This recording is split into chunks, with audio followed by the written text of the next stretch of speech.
The morning began quite ordinarily. Nora was brushing her teeth just as she did every day, but in that very moment, she began to sense something strange in her surroundings. It felt as though some unseen danger was hovering perilously close. She cautiously looked around, and the reality that confronted her was enough to shatter anyone's composure. In truth, Nora was currently situated several thousand feet beneath the ocean's surface, a place where not a single ray of sunlight had ever penetrated. The pressure at this depth was so extreme that even the slightest misstep could cause a human body to be crushed to smithereens in an instant. Within these treacherous depths, an underwater research base had been established, a place where Nora and her team had been living for months. Yet, surviving at such depths was not merely physically arduous, it was mentally grueling as well. Here, the distinction between day and night ceased to exist, and often, the very line separating dreams from reality would begin to blur. Nevertheless, fulfilling their duties remained an absolute imperative for them. Nora was still lost in these thoughts when suddenly, the lights throughout the entire base began to flicker erratically. An inexplicable dread permeated the atmosphere. She immediately threw on her jacket and moved forward, determined to discover exactly what was unfolding.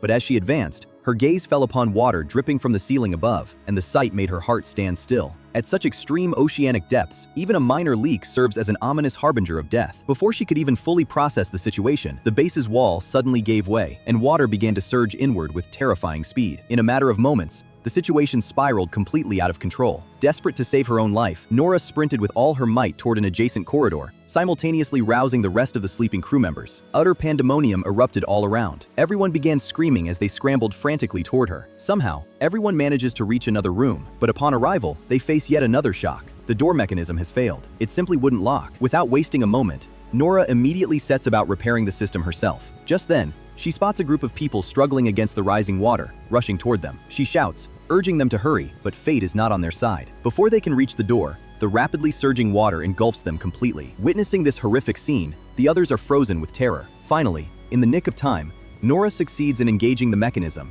and with a resounding crash, the gate slams shut. Within seconds, an eerie silence descends upon their surroundings, as if nothing had ever happened. Yet, lurking beneath that stillness is the chilling fear of death. Their colleague, Rodrigo, surmises that a catastrophic earthquake must have struck to trigger such a massive disaster. They attempt to contact the control room but receive no response. The implication is clear. They have been completely cut off from the outside world. Suddenly, they hear a terrifying sound, a sound that defies human comprehension. It feels as though something vast and mysterious is prowling just outside the base, scraping against the walls with a powerful, crushing grip. They now realize that this is no mere natural disaster. Something else, something incredibly dangerous, lies behind it. Grasping the gravity of the situation, Nora and Rodrigo take immediate action and head toward the server room in an attempt to restore the communication system. Navigating through the wreckage of the damaged structure, they somehow manage to reach their destination. But just then, that same terrifying sound echoes once again, this time even closer. It becomes abundantly clear that this is no ordinary occurrence. Nora runs a diagnostic on the system and discovers that the entire base has been all but obliterated, with only a few sections somehow managing to remain intact. Now, only one path remains for them, reaching the escape pod. They begin to crawl forward along the broken passageways. Just then, a pained voice calls out from behind. "Save me!" Nora turns around to see their companion, Paul, pinned beneath the rubble. Together, the two of them pull him free, and now, all three move forward together. The passage had become so narrow and treacherous that they were forced to crawl their way forward. Nora took the lead, when suddenly, her eyes fell upon a corpse. The man's eyes remained wide open, filled with a terror so profound that it seemed as though, in his final moments, he had witnessed something the human mind simply could not comprehend. This sight ignited a new fear deep within them. Did these depths harbor a secret, now awakened? After a grueling struggle, they finally reached the pod room, but the scene awaiting them there shattered their hopes completely, for not a single escape pod remained. There was no longer any way to escape. Amidst the despair in the pod room, just when everyone believed all avenues of escape were exhausted, they encountered yet another shocking sight. Captain Lucian stood there alone, trapped inside because the door had locked behind him. Nora immediately mustered her courage, manually overriding the system from the outside to set him free. Upon emerging, the captain revealed that the rest of the crew members had already been dispatched to the surface via the remaining escape pods. Now, only one path to survival remained for them. They had to reach the submersible room, whatever the cost. However, conditions had deteriorated so severely that even Nora herself doubted whether they would make it there alive. She turned to the captain and asked, "Is this truly just an earthquake? Or is something else lurking behind it?" The captain conceded that, in his entire life, he had never witnessed a scene so terrifying. Yet, this was no longer the time to seek answers. It was the time to fight for survival. Together, they pressed on toward the control room, where Emily and Smith were already attempting to establish contact with the outside world. But every attempt was ending in failure. All the while, the entire base shuddered violently and incessantly, as if some colossal force from the depths below were attempting to wrench it apart. Nora runs a system diagnostic, and the truth that emerges is even more dire. The upper sections of the base have been completely obliterated, and now the greatest threat lies in its core, which could detonate at any moment. If that happens, the entire station will be reduced to ash in a split second. They are left with neither escape pods nor any safe exit route. Just as everyone begins to lose hope, the captain speaks of one last chance, the drilling site located in the deepest recesses of the base,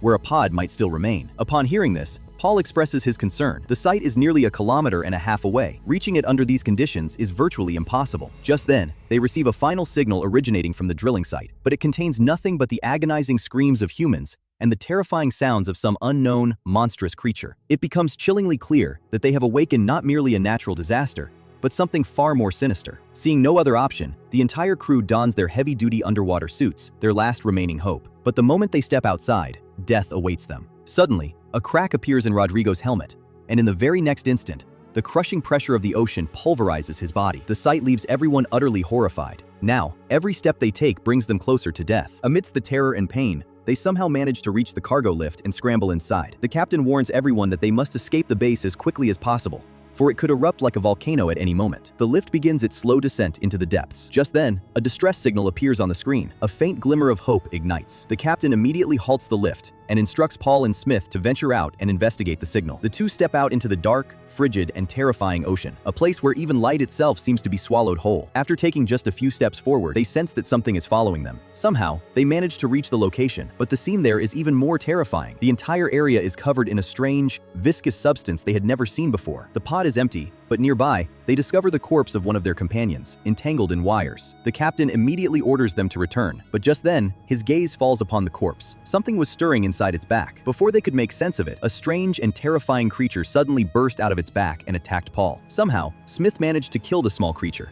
Taking it with them, the two made their way back to the elevator. Now, a new reality confronted everyone. This was no ordinary organism. Emily examined it closely and suggested that, during the drilling operation, they had likely inadvertently breached a habitat where dangerous creatures already resided. And now, enraged, those creatures had emerged. She had barely finished speaking when suddenly, all the lights in the elevator went out. From the outside, some immense force began violently shaking the elevator. A silence born of fear descended upon them. Just then, the captain shone his flashlight upward, and the very next instant, a massive, terrifying creature slammed against the glass. Its size and appearance resembled that of a monstrous humanoid. Everyone was left utterly petrified. And then, suddenly, a deafening explosion rocked the chamber. A blinding light erupted, as if the sun itself had risen from the ocean's depths. The shockwave from the blast severed the elevator's cables, sending it plummeting rapidly downward. Everyone immediately donned their helmets and, at the very last moment, leaped out of the elevator. But the danger was far from over. Heavy debris was raining down upon them from above. Desperate to save their lives, they somehow managed to scramble through the chaos and reach the door of the drilling chamber. Pitch darkness enveloped their surroundings,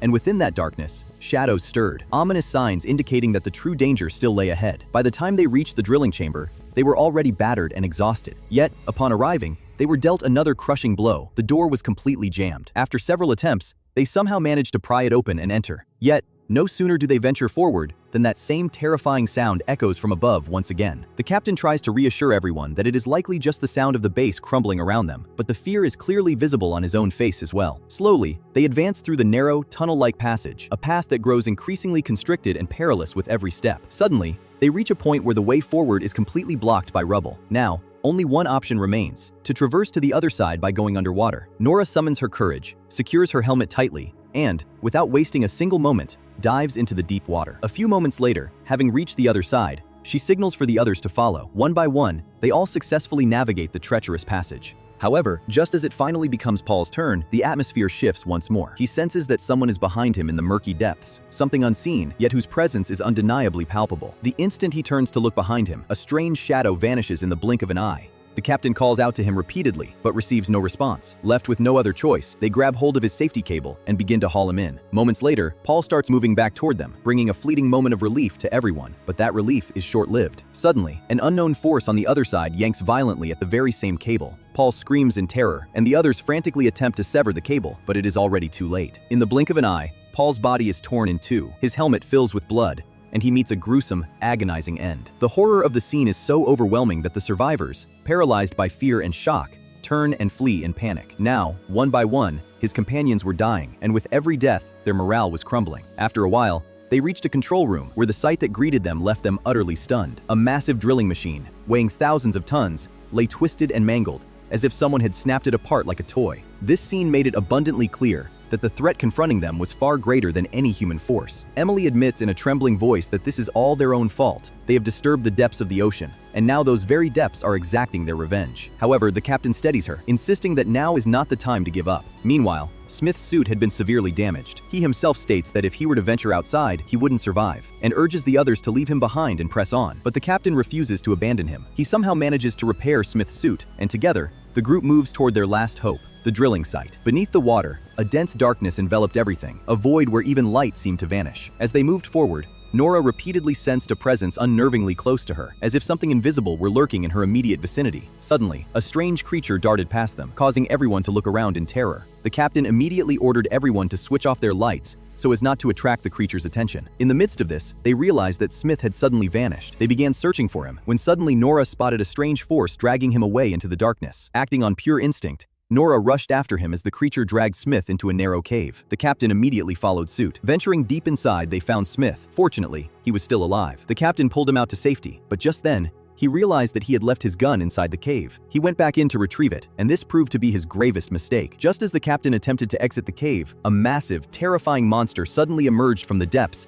and seized him in its grip. Its strength was so immense that it began dragging the captain upward. Because she was tethered to him by a cable, Nora, too, began to be dragged along with him. Beneath the water, a terrifying struggle begins between a human and an unknown monster. Eventually, they collide with a massive platform. Nora desperately attempts to save the captain, but just then, the colossal creature looms before them once again. Its sheer size is so monstrous that it seems to belong to a world entirely alien to this one. It opens its massive jaws, attempting to swallow Nora whole. In that instant, the captain, acting purely on instinct, draws his knife and attacks the monster. But this only enrages the creature further, and it begins dragging them both rapidly upward. The captain realizes that if they continue their ascent at this speed, the immense water pressure will rupture their suits, sealing the fate of them both. He orders Nora to cut the cable, but Nora cannot bring herself to do it. Ultimately, the captain makes the decision himself. With his knife, he severs the cable and detaches himself from Nora. The very next moment, a violent explosion rocks the depths, and the captain is lost forever in the blast. Fragments of his body scatter across the dark ocean, and Nora is left utterly alone once more, stranded in the abyss, where death lurked in every direction. Blasted away by the shockwave of that horrific explosion, Nora crashes onto the ocean floor, landing near an abandoned and desolate section of the base. The silence surrounding her is so profound that it feels as though life had never existed there at all. Somehow gathering her wits, she makes her way inside. Though she is now mentally shattered, she does not even know if Emily and Smith are still alive. She repeatedly attempts to contact them via radio, but each time, only silence answers. Hope had all but vanished, yet giving up was simply not in her nature. She repairs an old suit using broken equipment scattered nearby, and descends once again into that perilous darkness to find her companions. A short while later, Emily's voice suddenly crackles over the radio, and a spark of hope returns to Nora's eyes. In the distant darkness, she spots a faint light, the beam from Emily's suit. When she reaches the spot, she sees that Emily is somehow managing to drag the injured Smith forward. Smith's condition is critical. Nora takes charge of them, and together, the three of them press deeper into the abyss, a place where, at every moment, it feels as though some unseen entity is watching them. The pain of having lost several companions, along with the fear of death, accompanies their every step. Finally, they reach the drilling site, but upon arrival, instead of relief, a new terror awaits them. To reach the main gate, they must traverse a long, bridge-like walkway, a path along which thousands of dangerous creatures lie dormant. If even a single one were to wake,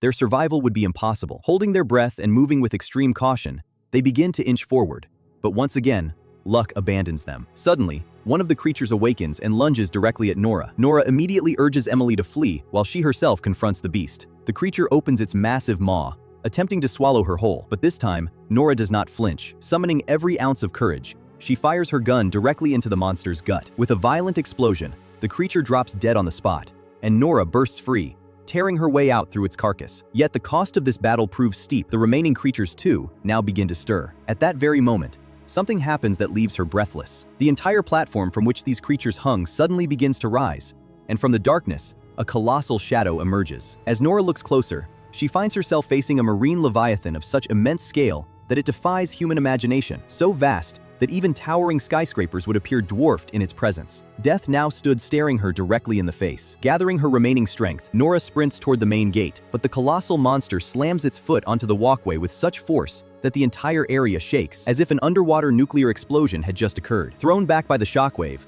Nora crashes to the ground and loses consciousness. Just then, Emily somehow manages to drag her through the main gate and slams the door shut. But the danger was far from over. The colossal monster was now attempting to tear the entire drilling site from its moorings. Somehow, they make their way deeper inside until they reach the pod room, where 3 escape pods are located, though only 2 of them are functional. Time was running out. Nora and Emily immediately seat Smith in one of the pods and launch him to the surface. Now it is Emily's turn, but she realizes that the 3rd pod is malfunctioning and that Nora is urging her to go alone. She refuses to leave Nora behind, but Nora persuades her, explaining that Emily still has a future ahead of her and that she must survive. With a heavy heart and tears in her eyes, Emily finally steps into the pod. As she departs, she tells Nora that she must come back, that she will be waiting for her. Yet both women knew this farewell might well be their last. After Emily leaves, Nora is the only person left remaining in the entire base. Just then, small creatures from the outside begin to assault the glass walls. Nora checks the system diagnostics and discovers that thousands of these creatures are in pursuit of the escape pods. In that moment, Nora makes a decision that will bring everything to an end, but will save her companions. She overloads the base's power core, thereby activating the self-destruct system. The countdown begins, and within a matter of seconds, a cataclysmic explosion erupts. It is an explosion so powerful that it obliterates even the colossal marine monster, incinerating every dangerous creature along with it. Thus, by sacrificing her own life, Nora saves her companions, like a true hero. Later, news reports confirm that 2 crew members from the drilling site have been rescued alive, and that is where the story ends. A tale that teaches us that when humanity attempts to transgress the boundaries of nature, nature inevitably responds in its own way.